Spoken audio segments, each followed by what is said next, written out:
Salut mes étudiantes et mes étudiants.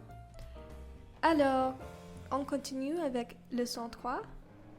Aujourd'hui, nous allons apprendre sur les objets de la classe et les objets personnels.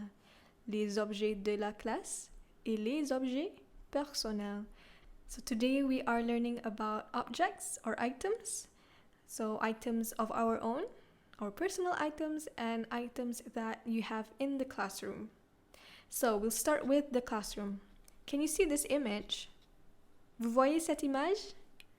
C'est une image d'une salle de classe. C'est une image d'une salle de classe. It is an image of a classroom. Okay, let's start. What can you see in the classroom? So let's start with the smallest item, number 1. What's that? It's a clock, right? A clock. How do you say a clock in French? Une horloge. Une horloge. So if you want to say it in a sentence, dans la classe, il y a une horloge. Dans la classe, il y a une horloge.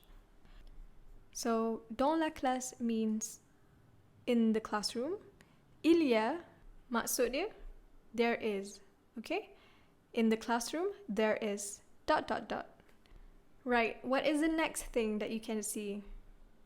What's that object called? Below the clock. It's a writing board. How do you say that in French? Un tableau. Un tableau. Tableau. C'est un tableau. It is a board. Dans la classe, il y a un tableau. Moving on, what's the next items that you have in the class? Without these items, it is not a classroom. So obviously, you have your chair and table. So table in French is the same like in English. Une table. Une table. A table. And then the chair. Une chaise. Une chaise. C'est une chaise. C'est une table. Dans la classe, il y a une table et une chaise. In the classroom, there is a table and a chair. So, in French, all objects, items, all of them have a gender. Okay? So the object could either be masculine or feminine. So remember, almost everything in French have their own masculine or feminine categories. So you might be asking, how do I know if this object is masculine or feminine? There's a trick, a small trick, to know if the object is actually feminine or masculine. We call this the E rule.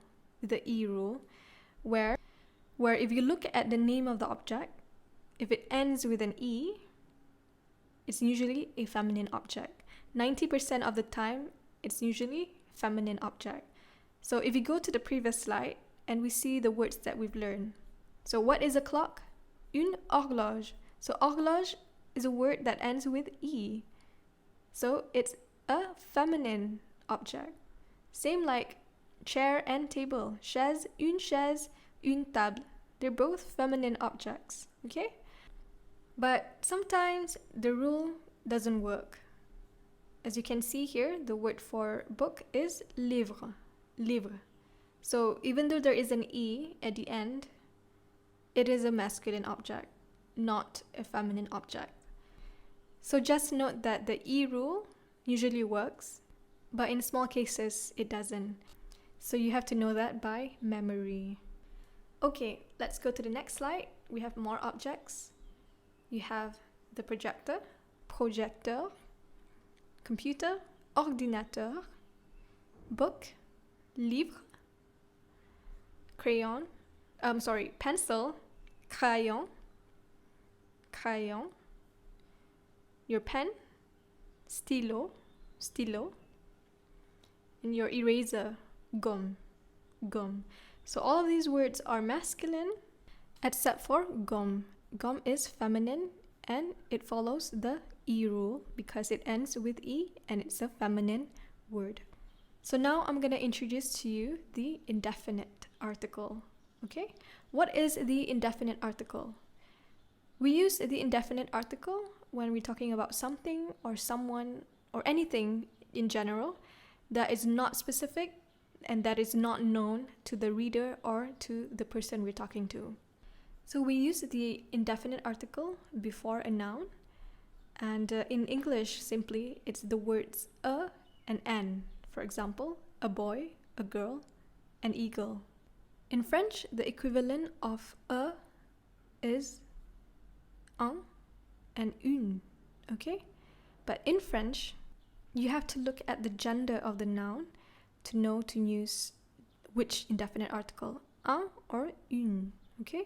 So for example, you have un garçon, a boy, une fille, a girl, and un aigle, an eagle. So garçon and aigle are masculine words, so you use un. Fille is feminine, so you use une. But what about nouns or things that you want to talk about that are non-specific, but this time they are plural? We use des. In English, des means some. So we have the examples here. So some books, you say des livres. So when livre is plural, you have an S, des livres.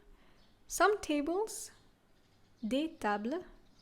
And some pens, des stylos.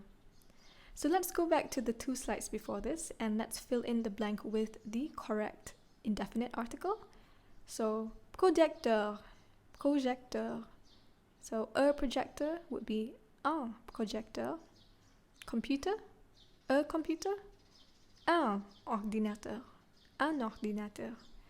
A book would be un livre, but here you see more than one book. Okay, some books would be des livres. Here, pencil, crayon. It should be pencil, not color pencil. Well, same thing. Crayon, un crayon. But when there's a lot of crayons, des crayons. Des crayons with an S. Stylo, again, un stylo. So des stylos. And une gomme, des gommes. So when it's plural and it's non-specific, it's always des, and doesn't matter if it's masculine or feminine, it's always des. I hope you guys understand until this point. We'll do some exercises after this, and so that you will become more familiar. Okay, now this slide, we have more objects and items. I'm not gonna say it all out, just a few things. So as you can see here, all the objects have their own indefinite article, okay? So for example, une fenêtre, a window, une fenêtre. A door is une porte, une porte. Calendar, un calendrier, un calendrier. A map, une carte, une carte.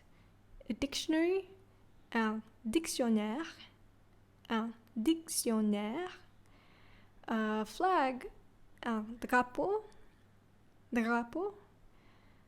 A backpack, un sac à dos, un sac à dos.